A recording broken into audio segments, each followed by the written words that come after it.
Bonjour à tous. Il y a quelque temps, mon ami Dominique m'avait sollicité car il avait un petit souci sur les sons favoris et la transposition. Voici son message.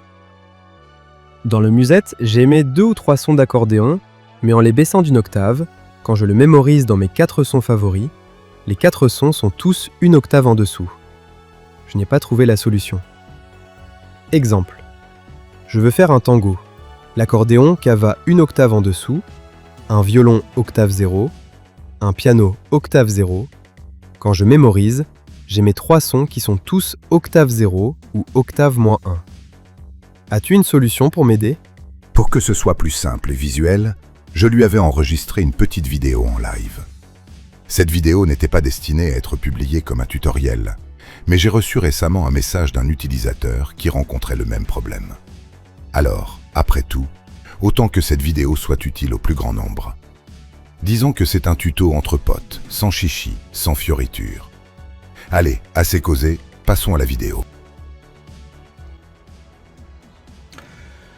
Oui, salut Dominique. Bah écoute, pour ton petit souci de transpose sur les instruments, tu as 2 solutions en fait.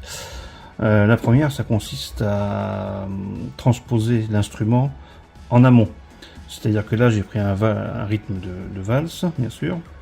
Je vais prendre le premier, à Zola. Voilà. On va choisir donc dans la banque de sons l'accordéon qu'on souhaite modifier. On fait un appui long dessus. Voilà. Edit performance. Et là, tu peux transposer. Donc, -12 forcément, hein, d'un octave. Voilà, ce qui fait que là, donc là on n'entendra pas parce que j'ai pas d'enceinte, mais je suis au casque. Mais en fait, tu as transposé ton instrument. Donc là, tu peux le sauvegarder directement ici. C'est-à-dire que si je le sauvegarde, il sera toujours comme ça.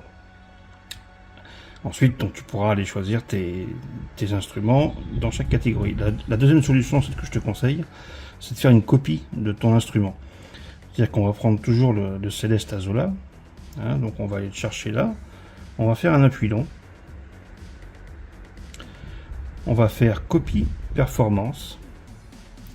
Et ensuite, on va aller dans combo. Alors là, je vais prendre un espace libre, donc le user 17. Je vais faire directement un appui long dessus.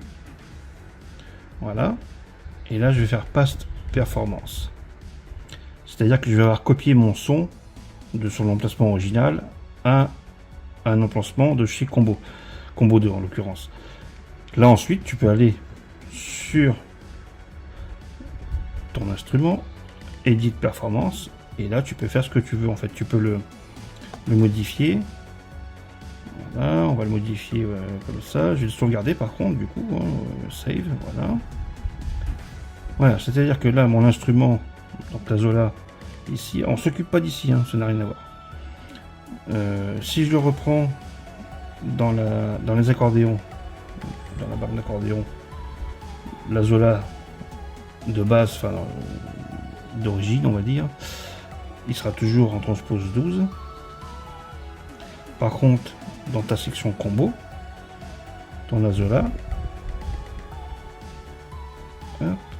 il sera transposé.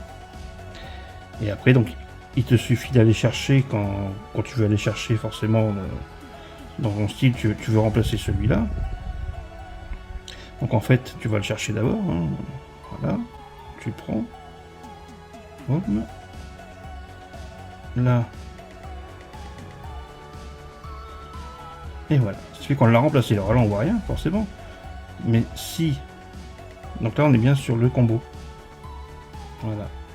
Là, si je vais là-dessus, on est bien sur la partie normale, l'accordéon. Par contre, si je prends le premier, il est bien dans le combo. Donc c'est bien le sonorité qu'on a modifié. Voilà, voilà. Allez, à plus. Et voilà, Dominique est heureux. Pensez à utiliser cette méthode dès que vous souhaitez modifier un instrument.